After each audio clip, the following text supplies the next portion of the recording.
నమస్తే, welcome to our channel. నేను సౌజన్య.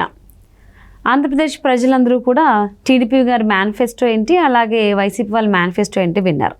But YCP మేనిఫెస్టోలో నవరత్నాలు ప్లస్ అనేది కూడా అంత క్రేజ్ ఏం చూపించట్లేదు టీడీపీ వాళ్ళ సూపర్ 6 ముందు.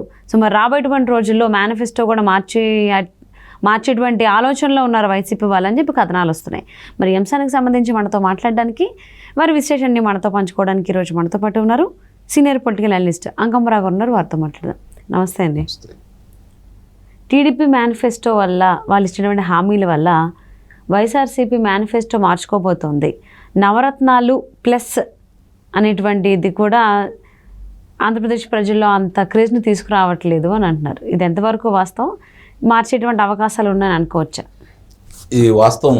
ఎందుకంటే తెలుగుదేశం పార్టీ వాళ్ళు 6 పథకాలతోటి ప్రజల మధ్యకి వెళ్ళారు. ముఖ్యంగా మహిళలకు సంబంధించి వాళ్ళు ఇచ్చినటువంటి పథకాలు 18 సంవత్సరాలు నిండినటువంటి మహిళకి, 60 సంవత్సరాల లోపు వాళ్ళందరికీ కూడా నెలకి 1500 ఇస్తూ ఉన్నారు. ఆ తర్వాత అమ్మఒడి అంటే ఎంతమంది పిల్లలు ఉన్నా కూడా అంతమంది పిల్లలకి 15,000 రూపాయలు ఇస్తామని చెప్పనున్నారు. 2 3 అనేది కాదు, ఎంతమంది పిల్లలు ఉన్నా కూడా వాళ్ళు చదువుకుంటే 15,000 కాడికి ఇస్తామన్నారు. తర్వాత వంట చెరుకు సంబంధించి 3 గ్యాస్ సిలిండర్లు ఇస్తామని కూడా ప్రకటించారు. అలాగే ఉచిత బస్సు ప్రయాణం, ఎక్కడి నుంచి ఎక్కడికి వెళ్ళాలన్నా కూడా మహిళల వరకు ఉచిత బస్సు ప్రయాణం కూడా ప్రకటించారు. ఈ రైతులకు సంబంధించి వాళ్ళు 20,000 రూపాయలు రైతులకు ఇస్తామని చెప్పి ప్రకటించడం కూడా జరిగింది. ఇవన్నీ చూసిన తర్వాత వైసీపీ అభిమానులు కావచ్చు, నాయకులు కావచ్చు, కార్యకర్తలు కావచ్చు, వాళ్ళు ఏమనుకున్నారంటే దీనికంటే అదనంగా ఇంకా ఏం ప్రకటిస్తారు మన వాళ్ళు అని ఆశగా ఎదురు చూశారు. సహజంగానే కూటమి కట్టిన తర్వాత తెలుగుదేశం పార్టీ స్వతంత్రంగా పోటీ చేసిన అధికారంలో వచ్చే పరిస్థితి ఉంది రాష్ట్రంలో.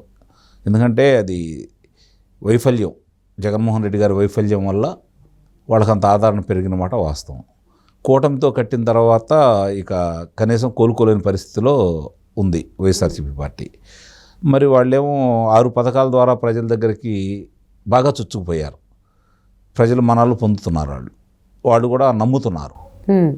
ఈ పరిస్థితిలో వీళ్ళు ఇప్పుడు ఇది ప్రకటించే తలకి ఇప్పుడు వీళ్ళకి అగమ్య గోచరం అయిపోయింది. వాళ్ళ ఓటమిని వాళ్లే కొని తెచ్చుకున్నట్టయింది. తెలుగుదేశం పార్టీ వాళ్ళకి లేనిపోని ప్రాధాన్యత కలిపి మొట్టమొదటి కూడా జగన్మోహన్ రెడ్డి గారు చేస్తుంది అదే. అతను అనుకుంటున్న వేరు, జరుగుతుందంతా వేరు. ఓ ప్రణాళికబద్ధంగా అయితే అది ముందుకెళ్ళట్లేదు. మరి ఇప్పుడు ఈ పరిస్థితుల్లో వాళ్ళు చెప్పుకోవడానికి ఏమీ కనపట్టలేదు. నవరత్నాలు రెండోసారి, మరి దాని గురించి చెప్పుకోవడానికి ప్రత్యేకంగా ఏమీ కనపట్టలేదు. ఈరోజు దీని గురించి ప్రజలందరూ ఆలోచించుకుంటూ ఉన్నారు.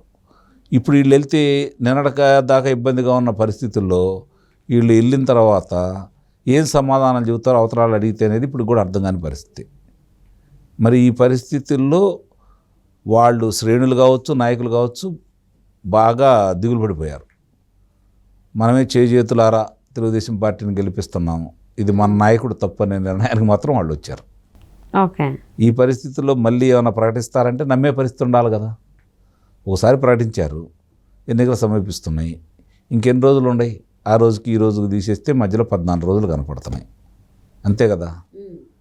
13వ తారీఖు ఎన్నికలు, ఈరోజు 28, మధ్యలో ఈ 2 రోజులు 29 కదా, ఈరోజు 29 అంటే 1 అది 12 అంటే 13 రోజులు మాత్రమే కనపడుతున్నాయి. జరగాల్సిన నష్టం జరిగిపోయింది. చేతులు కాలేక ఆకులు పట్టిన సొంతంగా ఉంది. ఇది క్షవరం అయితే కానీ వివరం రానట్టు ఇప్పుడు వాళ్ళకి పూర్తిగా తుడిచిపెట్టుకుపోయింది వాళ్ళ ఆశలన్నీ కూడా. కార్యకర్తలు, నాయకులు అయితే చాలా దిగులుగా ఉన్నారు. ఏమి ప్రజల దగ్గరికి ఎలా వెళ్ళాలి, అవినీతి మరకల్ని తుడిచేసుకోవటానికి సమయం లేదు.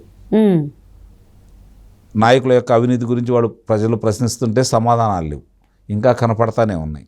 ఈ పరిస్థితుల్లో కనీసం ఎన్నికల ప్రణాళికలో భాగంగా వాళ్ళు మేము పథకాలకు సంబంధించి ఏదన్నా ఆశతోటి ప్రజలకు వెళ్దామంటే అది కూడా లేకుండా పోయింది. ఇప్పుడు అగమ్య గోచరంగా ఉంది వాళ్ళ పరిస్థితి. సో అంటే పెన్షన్ గురించే కనుక తీసుకున్నట్లయితే పాయింట్, సో ఆయన 3,500 ఇస్తాను అనడం, కానీ చంద్రబాబు గారు ఏమో 4,000 ఇస్తాను అనడం. సో అక్కడక్కడ మిస్ మ్యాచ్ అవుతోంది. సో దానివల్ల అందరూ ఎక్కువగా టీడీపీ ఇచ్చినటువంటి హామీలకే మొగ్గు చూపుతున్నారు. నిస్సందేహంగా మొగ్గు చూపుతారు. ఓన్లీ 3,500 పెంచడం ఏంటి, నాకు ఆల్రెడీ అక్కడ 4,000 ఇస్తా అంటున్నారు కదా. సో ఇలాగా అందరూ కంపేర్ చేసుకుంటున్నారు అని చెప్పి వైసీపీ శ్రేణుల్లో కూడా అనుకుంటున్నారు అనేది కూడా టాక్ ఉంది. అనుకుంటున్నారు వాళ్ళు, టాకేం కాదు, అనుకుంటున్నారు, దాని గురించి చర్చించుకుంటున్నారు.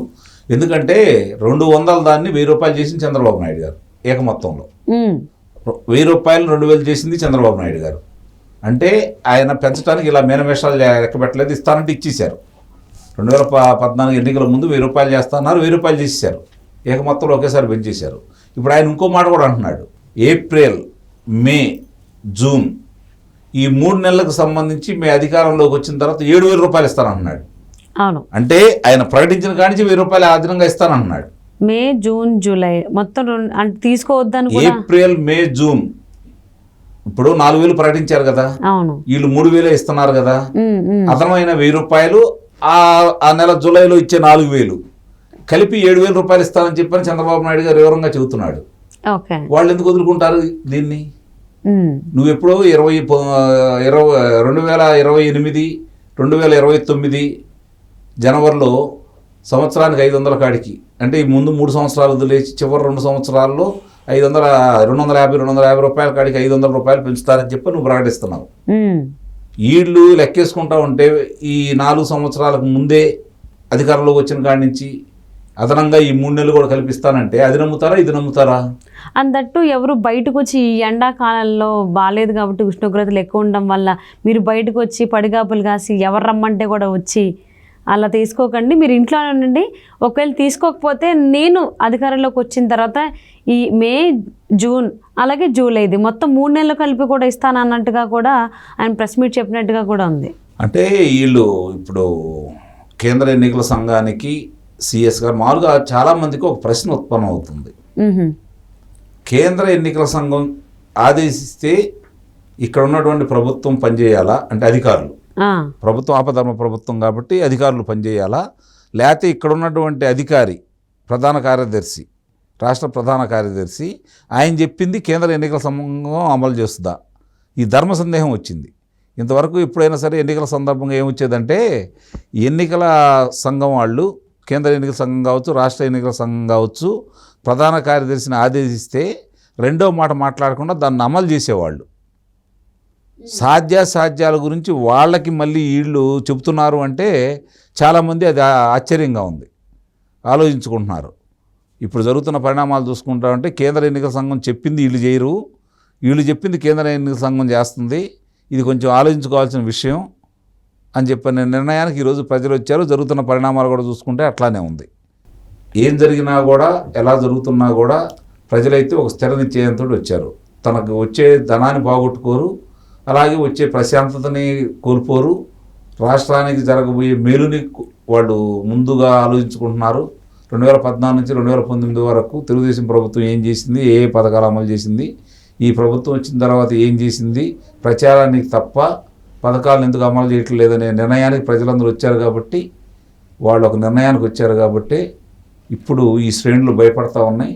సో మరి చంద్రబాబు గారి హామీల వల్ల, ఆయన మేనిఫెస్టో వల్ల వైఎస్ఆర్సీపీ రాబోయేటువంటి రోజుల్లో మేనిఫెస్టో మార్చిపోతుంది అని అంటున్నారు. అసలు యాక్చువల్లీ కూటమి గెలవడానికి కూడా మనమే దోహదం పడుతున్నాం అనేటువంటి మాట కూడా, అభిప్రాయం కూడా వైసీపీ శ్రేణుల్లో ఉంది అని కథనాలు వింటున్నాం. చూద్దామండి ఏం జరుగుతుంది ఏంటి అనేది.